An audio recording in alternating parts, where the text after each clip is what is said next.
जय हिंद दोस्तों, मैं मोहम्मद मतीन मॉडर्न क्लासेस के यूट्यूब चैनल पर आपका स्वागत है। दोस्तों, आज हम जो चैप्टर लेके आए हैं वो है इन्वायरमेंट यानी ईवीएस, जिसे पर्यावरण कहते हैं। दोस्तों, पर्यावरण में अभी तक आपने पढ़ा, जैसा कि अभी हम प्रदूषण पे चल रहे हैं। प्रदूषण को मैंने दोस्तों अलग अलग पार्ट में बांट दिया है, जिसमें कि प्रदूषण के बारे में पहले मैंने पढ़ाया था वायु प्रदूषण, उसके बाद जल प्रदूषण, फिर ध्वनि, अब आ गया है मृदा प्रदूषण।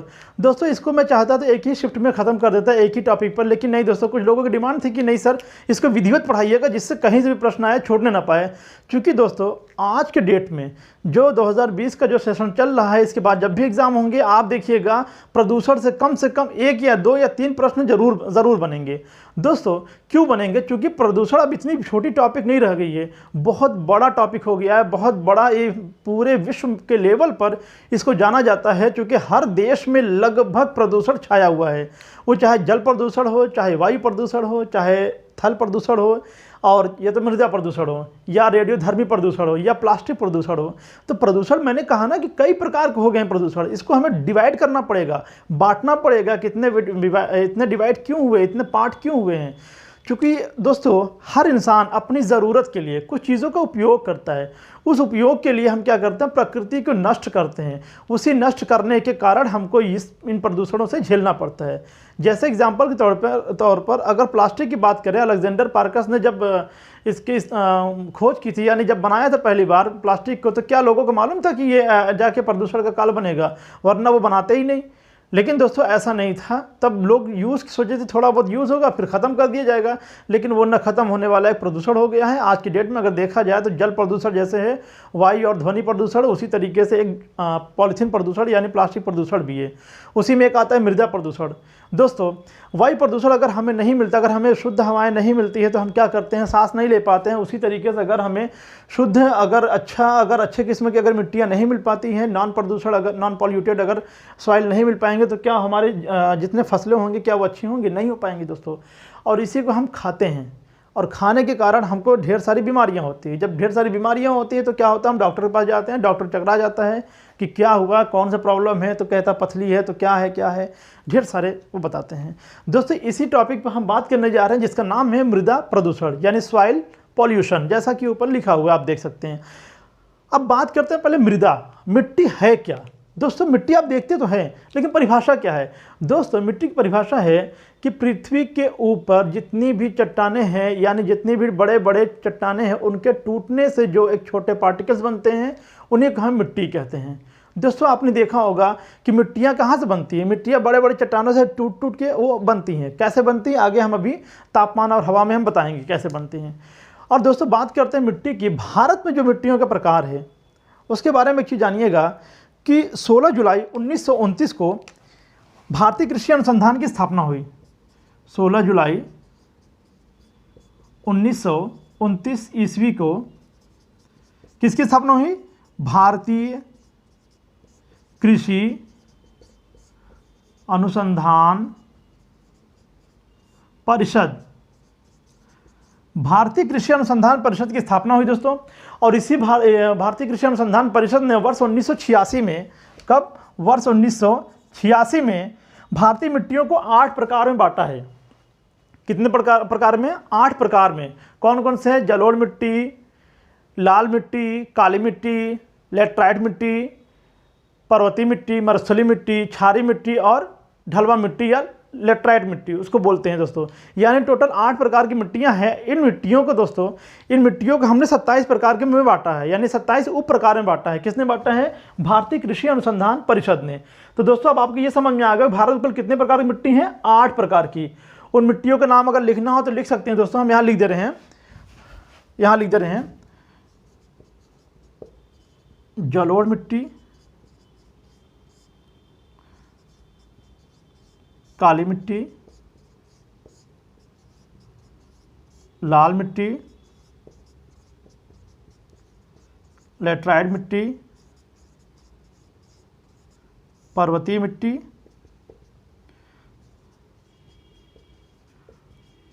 मरुस्थलीय मिट्टी, मरुस्थलीय मिट्टी और पीट या ढलवा मिट्टी। लवड़ी या क्षारीय मिट्टी, लवड़ी या क्षारीय मिट्टी। दोस्तों हम मिट्टी के प्रकार के बारे में क्यों बता रहे हैं, इसलिए कि चूंकि मिट्टियों के प्रकार में ढेर सारी मिट्टियाँ ऐसी हैं जिनके बारे में कुछ क्वालिटी है, जो खासियत होते हैं, जो गुणवत्ता होते हैं, जिसके बारे में हम आगे पेडोलॉजी में पढ़ाएंगे। पेडोलॉजी यानी मृदा विज्ञान में। दोस्तों अभी हम सिर्फ ये बताने जा रहे हैं, मृदा के प्रदूषण को भी एक प्रदूषण में बांटा गया है। चूंकि मृदा प्रदूषण अलग है, मिट्टियों के जो क्वालिटी के बारे में बताएंगे वो मैं अलग बताऊंगा। तो दोस्तों ये 8 प्रकार की मिट्टियां हैं। इन 8 प्रकार की मिट्टियों के कुल 27 प्रकार है, यानी कुल उप प्रकार है, जिसको गौड़ कहा जाता है, मिट्टियों के गौड़ प्रकार कहा जाता है, जो 27 हैं।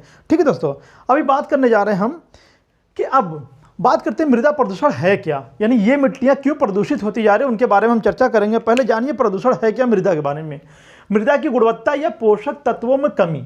दोस्तों मृदा की गुणवत्ता यानी उसके अंदर जो क्वालिटी है, जो अच्छाई है, जो पोषक तत्व हैं, उसमें कमी आने से मृदा के द्वारा उत्पादन में भी कमी आ जाती है। यानी उसके अंदर जो पोषक तत्व है, जो गुणवत्ता है, उसके कमी आने से उसके उत्पादन में भी कमी आ जाती है।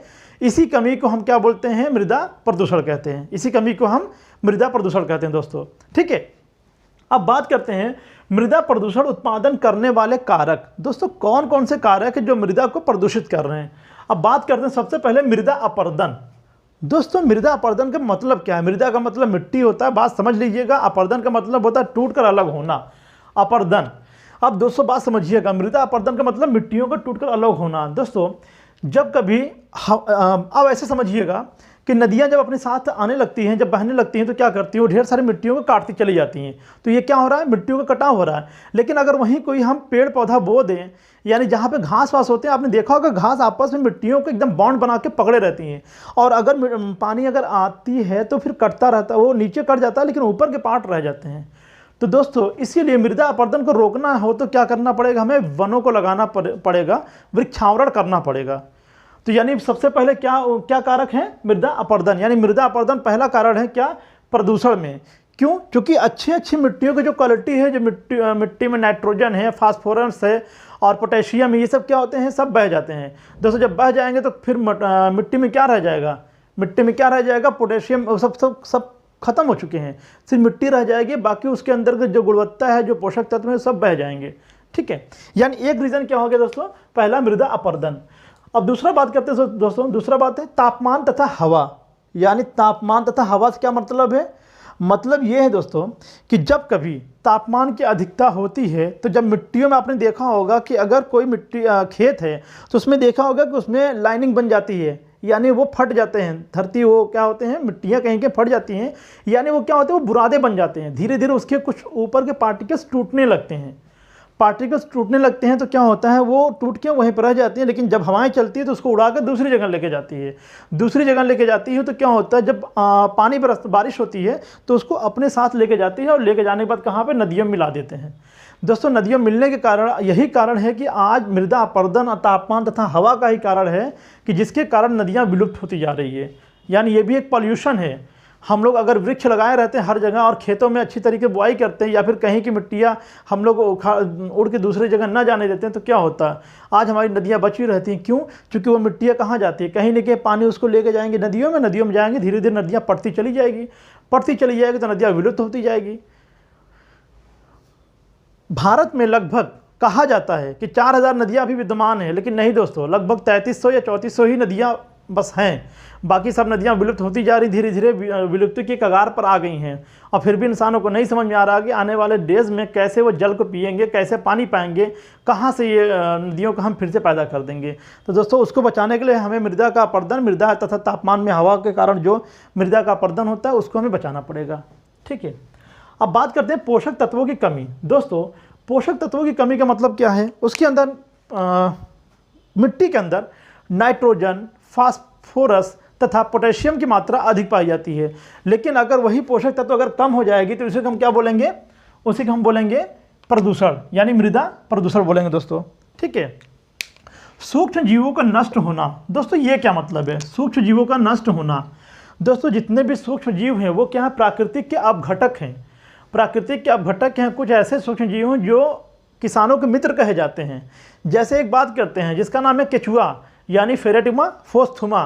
दोस्तों ये केचुआ क्या करता है, ये किसानों का मित्र है और ये धरती के अंदर यानी कि खेत के अंदर जाकर मिट्टी को भुरभुरा बनाता है। और दूसरी बात, इसका जो मलमूत्र होता है उससे नाइट्रोजन की मात्रा अधिक मिलती है, या नाइट्रोजन अधिक पाया जाता है उसके मलमूत्र में, यानी जो उसका मलमूत्र होता है उसमें नाइट्रोजन की मात्रा अधिक पाई जाती है, यानी उसके अंदर नाइट्रोजन एक्स्ट्रा बढ़ गया, यानी उसकी उपजाऊ क्षमता बढ़ जाती है मिट्टी की। ठीक है ना। तो यानी कि जो सूक्ष्म जीव उसका नष्ट ना ही होना चाहिए, वो भी नष्ट ना हो, तो यानी कि मृदा एक सब देखा जाए तो वो भी मृदा प्रदूषण के कारक हो सकते हैं। अगर वो नष्ट होते जा रहे हैं तो यानी वो मृदा प्रदूषण के कारक होते जा रहे हैं।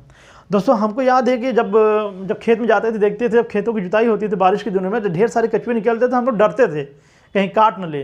लेकिन बाद में समझ में आया, जब हम लोग पढ़ाई करने लगे तब समझ में आया कि वो तो हमारे मित्र थे। यानी हमारे घर पे किसानी होती है मान लिया, तो यानी हमको ये समझ में आया कि यार वो हमारे मित्र थे जिससे हम डरते थे। कुछ नहीं करते हैं दोस्तों, लेकिन फिर भी इतने फ़ायदा पहुँचाते थे और हम लोग उससे डरते थे। तो प्लीज़ अगर कहीं कछुआ दिखाई दिए तो उसको सोचो कि यार तो मेरा मित्र है। ठीक है, आइए बात करते हैं अब नमी की मात्रा में कमी। दोस्तों अगर सोचिए ना कि पानी बारिश हो ही ना, तो फिर क्या होगा, यही मिट्टी है, यही कण टूटेंगे, टूटने के कारण यही चट्टानें टूटेंगी, यही कण टूटेंगे, टूटने के कारण क्या होंगे, ये धीरे धीरे क्या होंगे, हवाएं चलेंगी, हवाएं बहा के लेके जाएंगी दूसरी जगह। तो क्या होगा, ये एक हिसाब देखा जाए तो उसके अंदर जो नाइट्रोजन, पोटेशियम, फास्फोरस की मात्रा है वो सब क्या होगा, उड़ के दूसरी जगह चले जाएंगी और वो मिसयूज़ हो जाएगा दोस्तों। यानी कि नमी की मात्रा में कमी। और जब नमी की मात्रा उसमें ढेर सारी रहेंगी तो वो आपस में बॉन्ड बना लेते हैं, मिट्टियाँ आपस में क्या बनाएंगी, बॉन्ड, यानी एकत्रित हो जाएंगी और एक दूसरे को चिपकाए रहेंगी। तो वो क्या होगा, वो सूखेंगी नहीं तो उड़ के जाएंगी नहीं। इसलिए नमी की मात्रा में कमी आने के कारण ही और मृदा प्रदूषण में ज़्यादा मात्रा में मृदा प्रदूषण हो रही है। ठीक है, यानी ये हो गया नमी की मात्रा। इसलिए जितना हो सके कि हमको नमी की मात्रा को बढ़ाना है, किसमें, मृदा में। अधिक मात्रा में रासायनिक उर्वरकों का उपयोग। दोस्तों अधिक मात्रा में रासायनिक उर्वरकों का उपयोग। दोस्तों एक बात बता रहे हैं, आपने सुना होगा कि पूरा पाषाण काल में कुछ खुदाई हुई तो कुछ हड्डियों के अवशेष मिले। ये आज से 2500 साल पहले, यानी जो हड़प्पा सभ्यता की खुदाई हुई थी उसमें कुछ अवशेष मिले थे। दोस्तों वो अवशेष आज भी, यानी कि उस हड्डियों के साक्ष्य आज भी मिल रहे हैं।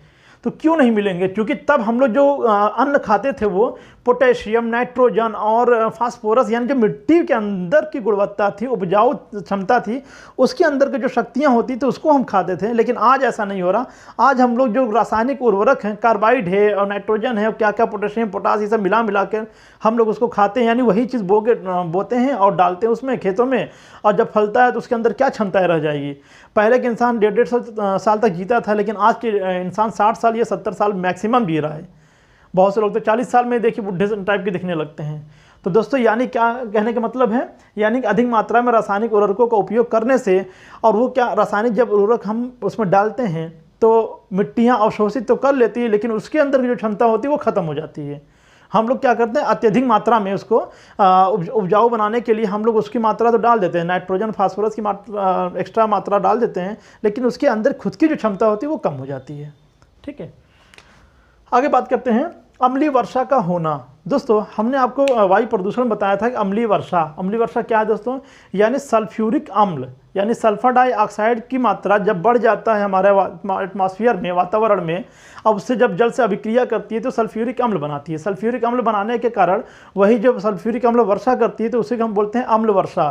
और दोस्तों इतना खतरनाक होता है कि वो जब धरती पे पड़ती है तो भूमि को बंजर बना देती है, वृक्ष पे पड़ता है तो वृक्ष को हानिकारक, यानी वृक्ष को दूषित कर देती है, यानी वृक्ष की पत्तियां झड़ने लगती हैं, यहाँ तक कि उसके वो कुछ झुलस जाते हैं पत्तियां।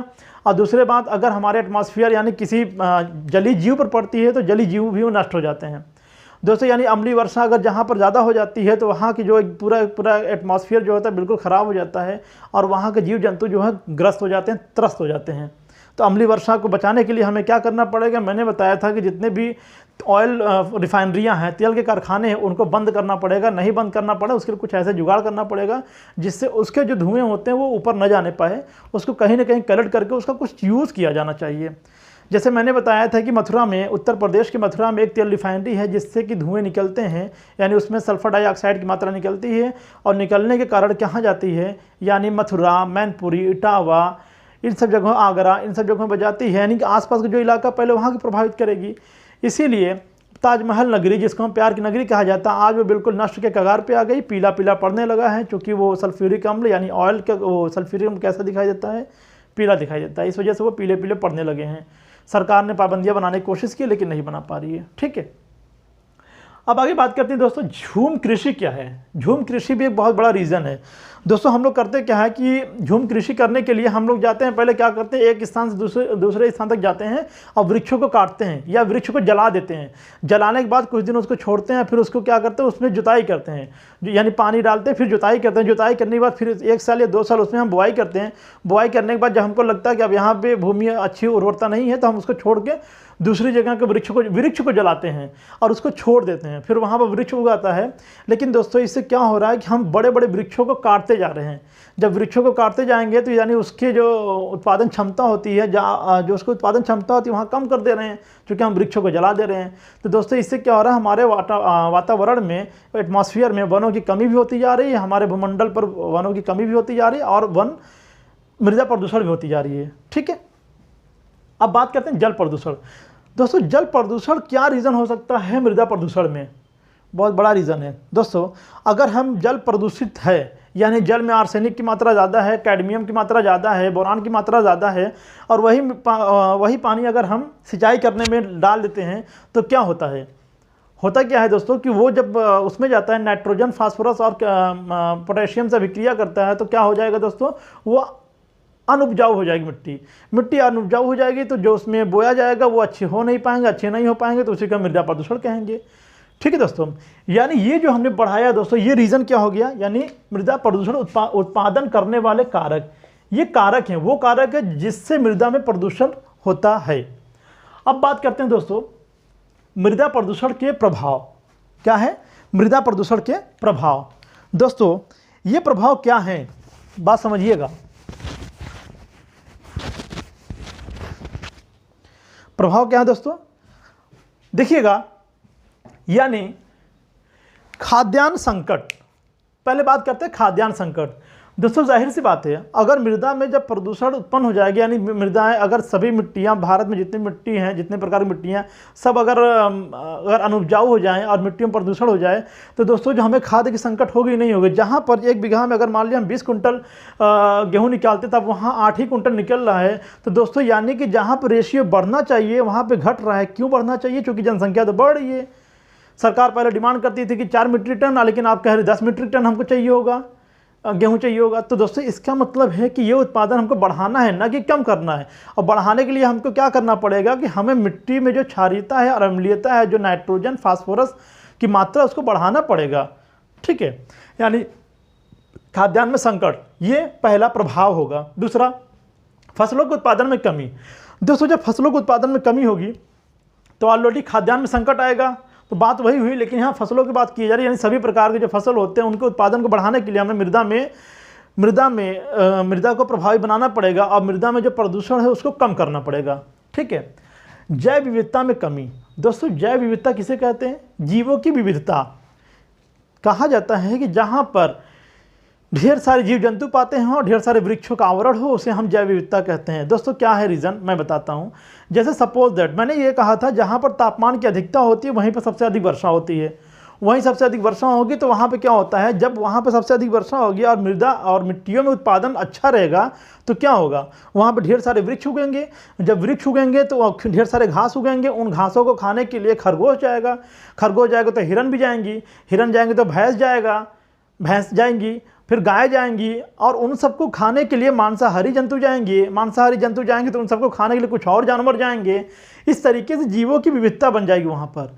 लेकिन सोचिए जब मिट्टी उपजाऊ हो ही ना, जब मिट्टियाँ जब उपजाऊ होगी ही नहीं, तो वहाँ पर न वृक्ष उगेंगे और न तो वहाँ पर जीव जंतु जाएंगे, तो और जैव विविधता नष्ट हो जाएगी दोस्तों। इसीलिए जैव विविधता होना अति आवश्यक है हमारे धरती पर। ठीक है दोस्तों, तो ये हो गया खाद्यान्न संकट, फसलों का उत्पादन में कमी, जैव विविधता में कमी। मृदा का बंजर भूमि में बदलना। दोस्तों जितनी मृदा हैं वो क्या हो जा रही है, वो भूमि में वो बंजर भूमि होती चली जा रही है दोस्तों। तो यही ध्यान देना है कि जितनी भी मृदाएं हैं, जितने प्रकार की हैं, उनको कंट्रोल करने के लिए, उनको मेंटेन रखने के लिए हमें क्या करना पड़ेगा, कुल मिला के हमारे भूमि को सुरक्षित रखने के लिए हमें ये जो रासायनिक उर्वरक है इन सबको कमी करनी पड़ेगी, वरना ये मृदा भूमि में, बंजर भूमि में बदल जाएंगी। ठीक है, आगे बात करते हैं जलीय जीवों का नष्ट होना। दोस्तों इससे जलीय जीवों का क्या मतलब है, जलीय जीव क्यों नष्ट होते जा रहे हैं मृदा के उसमें?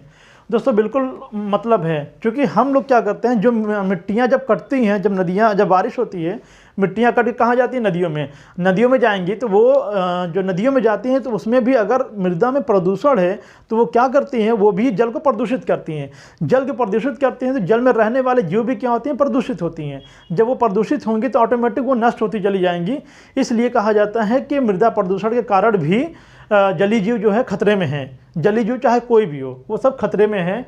यहाँ तक कि सल्फ्यूरिक अम्ल, यानी मैंने बताया था अम्लीय वर्षा के कारण भी, और प्रदूषित मिट्टियों के कारण भी। ठीक है, ये तो हो गया।